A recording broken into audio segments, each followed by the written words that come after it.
Working capital 18 lakh रुपए है, तो मैंने इसके नीचे लिख दिया 18 लाख रुपए इक्वल टू मेरे पास करंट लायबिलिटी है, तो मैंने करंट एसेट्स के नीचे तो एज इट इज लिख दिया और करंट लायबिलिटी के नीचे लिख दिया 6 लाख रुपए।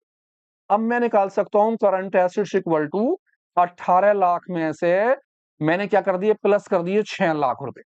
जब मैं 18 ले 6 प्लस कर दूंगा तो मेरी करंट एसेट्स हो गई कितने की, 24 लाख रुपए की।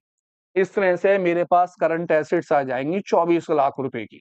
और आपका ये सारा का सारा काम जो है आप इसे क्या बोलेंगे, वर्किंग नोट। लेकिन ध्यान रहे ये क्वेश्चन का ही हिस्सा है, आपको शो करना है साफ साफ।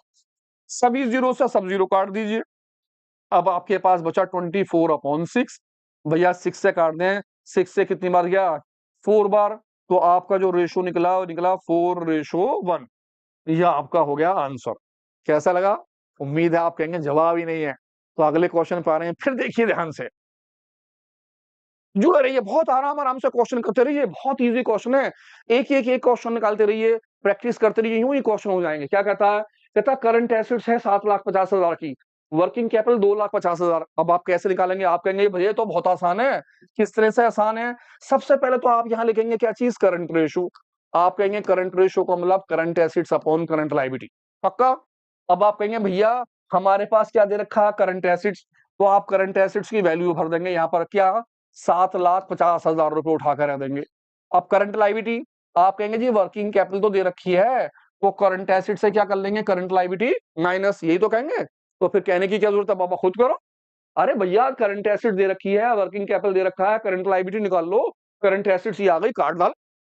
तो मींस ये क्वेश्चन किसके लिए हो गया, आपके होमवर्क के लिए। लाला रप्पा रप्पा अगला क्वेश्चन पे आ रहे हैं, ध्यान से देखिए अगला क्वेश्चन। करंट रेशो निकाल के दे दिया 2.5।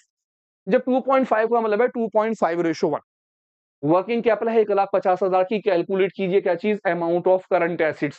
आपको बतानी है करंट एसिड्स और बतानी है करंट लायबिलिटी क्या आएगी। तो सबसे पहले हम अपना फॉर्मूला लिखते हैं। मैंने कहा जी करंट रेशो का फॉर्मूला क्या है, करंट रेशो हम जानते हैं, करंट रेशो का फॉर्मूला हो गया current assets upon current liability.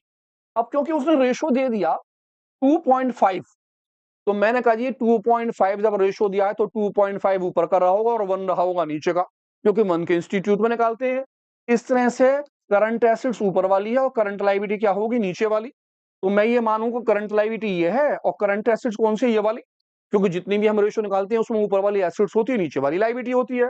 तो हम कहेंगे करंट एसेट्स जो हो गई वो हो गई 2.5। मैं इसे अपनी जगह मान ले रहा हूं x। मैंने कहा जी करंट लायबिलिटी जो हो गई वो